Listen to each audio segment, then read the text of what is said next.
Assalamualaikum warahmatullahi wabarakatuh.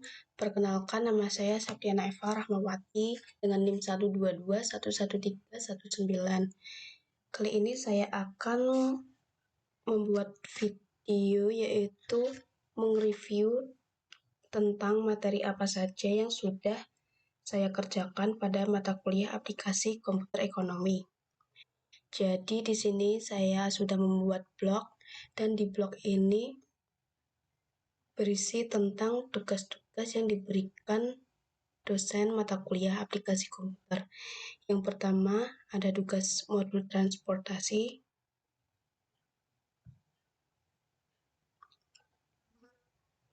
Jadi apa itu transportasi?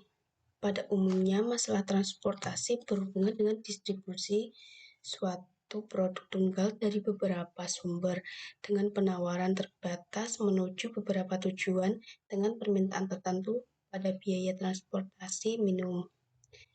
Karena hanya ada satu macam barang, suatu tempat tujuan dapat memenuhi permintaan dari satu atau lebih dari sumber. Jadi pada tugas transportasi ini ada 4 soal. Dan berikut link dari 4 soal tugas modul transportasi.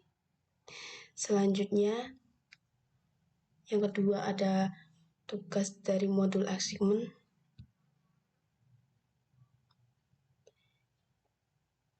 Assignment ini merupakan dalam dunia bisnis dan industri sering menghadapi masalah yang berkaitan dengan penugasan yang optimal dari berbagai sumber yang produktif untuk melakukan tugas-tugas yang berbeda. Oleh karena itu, masalah penugasan akan mencakup jumlah sumber yang mempunyai tugas. Kadang modul ini digunakan untuk memecahkan masalah-masalah yang berkaitan dengan assignment atau penugasan, seperti penugasan karyawan, dan tujuannya untuk memaksimalkan keuntungan atau meminimalkan biaya.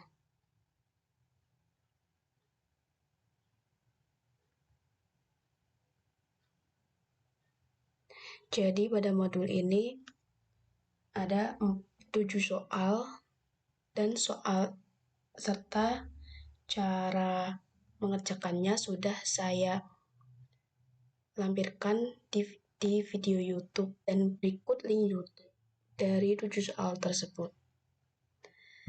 Selanjutnya ada modul BEP.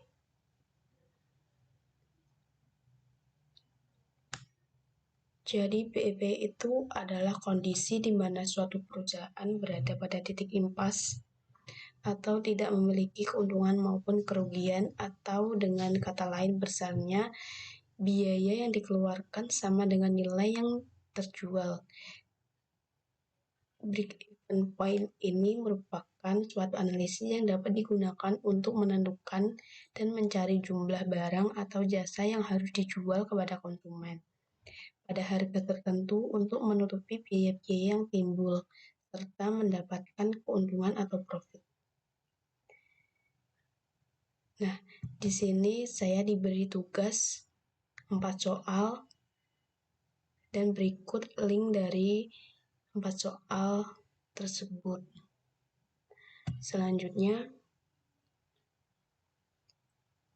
ada tugas integer programming.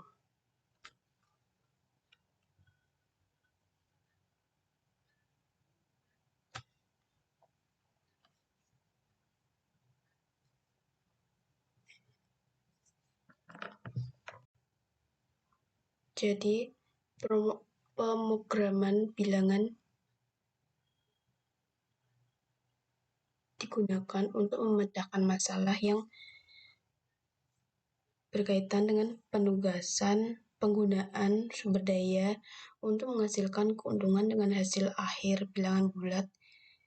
Integer programming ini sebenarnya hampir sama dengan linear programming. Perbedaannya adalah Hasil dalam perhitungan untuk menentukan solusi optimal harus bilangan bulat atau integer. Dan berikut ini merupakan link soal dari tugas integer programming. Pertemuan selanjutnya yaitu ada modul location dan inventory. Di modul location dan inventory ini merupakan pemilihan lokasi dalam dunia bisnis sangat menentukan keberhasilan suatu usaha. Jadi untuk memilih lokasi usaha yang sesuai diperlukan beberapa alternatif dengan beberapa kriteria tertentu sesuai jenis usahanya. Yang pertama itu ada modul location, dan di sini saya diberi tugas satu soal dan berikut link dari soal location. Selanjutnya ada inventory. Inventory ini digunakan untuk memecahkan kasus yang berhubungan dengan persediaan barang untuk proses produksi dan biaya produksi dalam kaitannya dengan permintaan pelanggan terhadap suatu produk dan menyangkut biaya persewaan stok barang di gudang. Dan di modul inventory ini saya diberi tugas 6 soal dan berikut ini link YouTube untuk tugas inventory. Selanjutnya yaitu ada tugas modul linear programming. Jadi linear programming ini yang sama seperti tadi, integer programming kurang lebihnya sama, cuman sedikit berbeda. Dan linear programming ini adalah salah satu metode untuk menyelesaikan masalah optimasi dalam mengkombinasi produk atau produk mix dengan sumber daya yang terbatas dan memecahkan masalah yang berkaitan dengan pengelokasian sumber daya perusahaan secara optimal untuk mencapai keuntungan maksimal atau biaya minimum.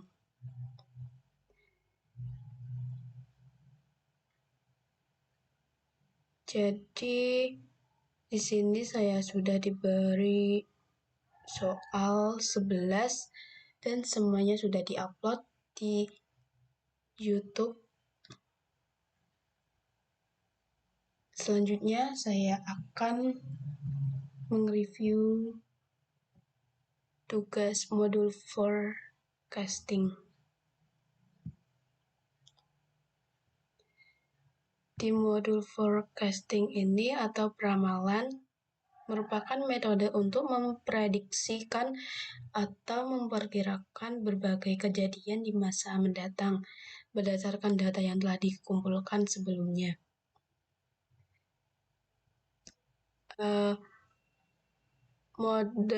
Model peramalan dapat dibagi menjadi 4 submodel. Model pertama adalah menggunakan data masa lalu secara runtut waktu atau time series, misalnya data penjualan, untuk memprediksi masa depan permintaan produk. Hal ini seperti disebut analisis time series. Dan model yang kedua untuk situasi di mana satu variabel, misal permintaan. Dan berikut ini merupakan model ketiga yaitu yang memungkinkan kita untuk menciptakan perkiraan diberikan model regresi tertentu, dan model keempat yang memungkinkan kita untuk memperhitungkan kesalahan diberikan tuntutan dan perakiraan. Tujuan untuk menghitung metode-metode peramalan formal yang dapat digunakan dalam peramalan permintaan sebagai dasar bagi perencanaan dan pengambilan keputusan. Dan di tugas modul forecasting ini saya diberi 7 soal. Di sini soal yang pertama sampai ketiga. Di sini ada link soal yang keempat sampai 6 dan yang terakhir soal nomor 7.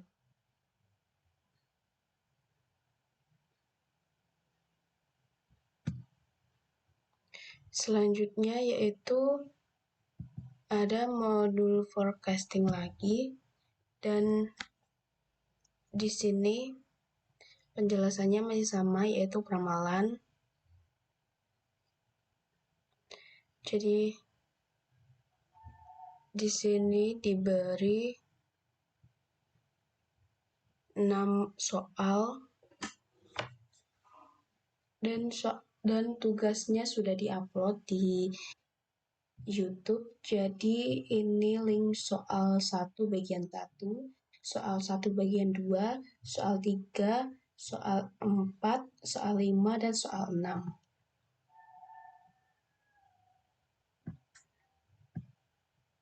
Dan pertemuan selanjutnya yaitu ada modul network.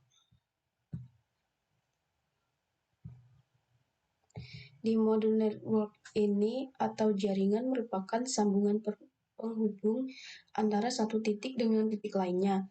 Dalam jangkauan ada 3 macam network model, yaitu minimum spanning tree, maximal flow, dan shortest route. Jadi di tugas modul network ini diberi soal 3, dan berikut link dari soal modul network. Selanjutnya ada modul project management.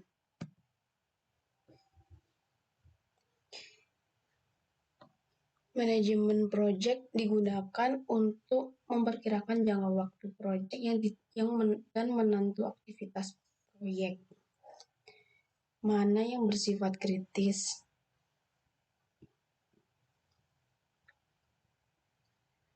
Manajemen proyek secara umum mencakup 3 fase, yaitu perencanaan, penjadwalan, pengawasan, dan pengendalian.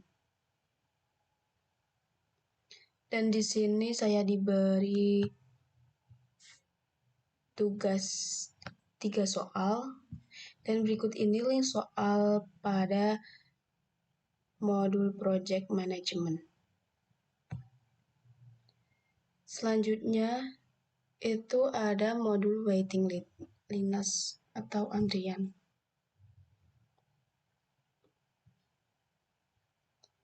Di model ini digunakan untuk menciptakan model antrian yang menguntungkan bagi produsen atau meminimumkan biaya dan sekaligus menguntungkan bagi konsumen. Dan di sini saya diberi tugas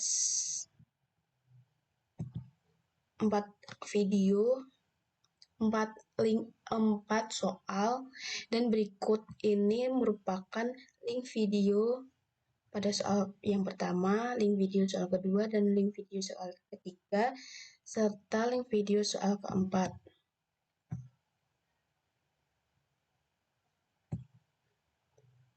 Dan yang terakhir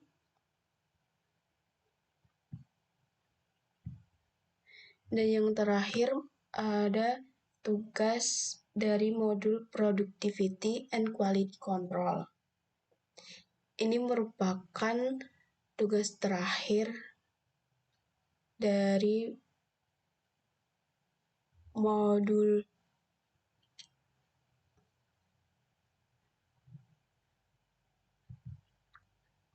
di sini ada produktivitas. Produksivitas didefinisikan sebagai rasio output untuk input. Tujuannya yaitu untuk menghitung perbandingan antara hasil yang dicapai dan dengan keseluruhan sumber daya yang digunakan, yaitu output input. Tugas dari produktivitas itu ada 2 soal, dan berikut ini merupakan link dari soal yang pertama dan kedua. Terus ada kontrol quality, tujuannya yaitu menghitung secara statistik agar memonitor keandalan dalam memenuhi standar kualitas terjaga. Di samping memperhatikan kualitas dan komponen, manajemen kualitas yang efektif menghendaki pula agar tidak meneruskan kepada para konsumen. Untuk diperlukan pengawasan kualitas agar dapat mengurangi jumlah produk cacat yang ditimbulkan oleh sistem operasi perusahaan. Di kontrol kualitas ini saya diberi tugas 2 soal, dan berikut ini link YouTube dari soal yang pertama dan soal yang kedua. Jadi ini merupakan tugas-tugas yang sudah saya kerjakan pada mata kuliah aplikasi komputer ekonomi. Kurang lebihnya seperti tadi. Wassalamualaikum warahmatullahi wabarakatuh.